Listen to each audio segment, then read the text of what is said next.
Hindustan times के सभी management को, सभी पत्रकारों को, सभी पाठकों को मेरी तरफ से नमस्कार। सबको मेरा प्रणाम।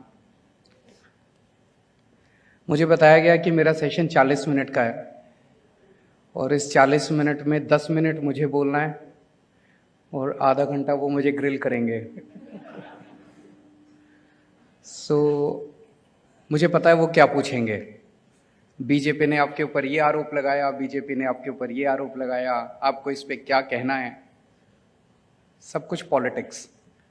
मैंने सोचा ये 10 मिनट कुछ पॉजिटिव बात कर ली जाए, कुछ अच्छी बात कर ली जाए, कुछ देश की बात कर ली जाए, कुछ राष्ट्र निर्माण की बात कर ली जाए। मैं 10 मिनट अच्छी अच्छी बातें करूंगा, उसके बाद हम पॉलिटिक्स की बात करेंगे। मुझे ये लगता है हमारे देश में बहुत पोटेंशियल है, बहुत ज़्यादा। 75 साल में हम पीछे रह गए और हमारी सबसे बड़ी ताकत, हमारी सबसे बड़ी एसेट हमारे लोग हैं। 130 करोड़ लोग हमारे सबसे बड़ा एसेट है। अगर कोई गरीब है तो इसका मतलब ये नहीं कि वो इंटेलिजेंट नहीं है। इंटेलिजेंस गरीबी या अमीरी की मोहताज नहीं है।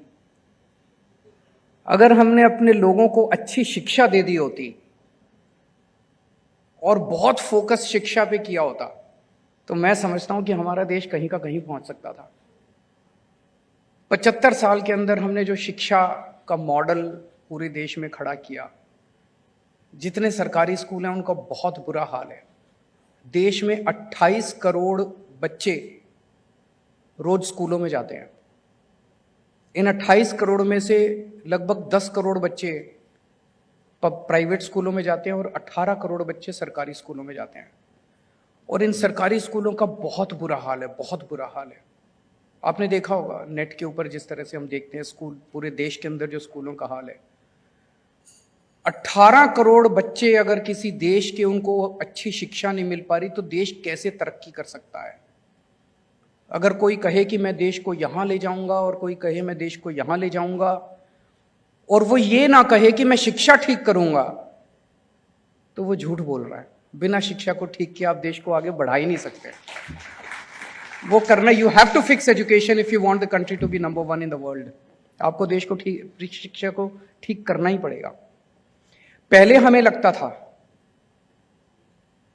हम तो नए नए आए हैं राजनीति में, 10 साल ही हुए हैं। उसके पहले पॉलिटिक्स हमारे लिए भी, जैसे मिडिल क्लास का बंदा कहता है यार पॉलिटिक्स मेरे बस मैं नहीं कर सकता, हम भी ऐसे ही सोचते थे। मैं एनजीओ में काम करता था, उसके पहले इनकम टैक्स में काम करता था। हमें लगता था यार कुछ बहुत मुश्किल होता होगा स्कूलों को ठीक करना। सरकारी स्कूल ठीक नहीं हो पा रहे, 70 साल हो गए लोगों को, इतनी सारी सरकारें आ गई, बहुत ही मुश्किल होता होगा। और एक देश के अंदर एक ये बना दिया गया, माहौल बना दिया गया कि सरकारी स्कूल ठीक नहीं हो सकते हैं, therefore the education should be privatised.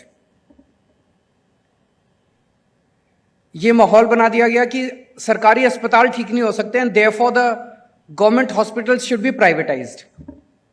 मैं उल्टा बोलता हूं, any government which cannot fix education and which cannot run government schools has no business to be in the government. उसको इस्तीफा दे देना चाहिए। अगर कोई सरकार स्कूल ठीक नहीं कर सकती, अगर कोई सरकार सरकारी स्कूल ठीक नहीं कर सकती, वो क्या ठीक करेंगे यार फिर।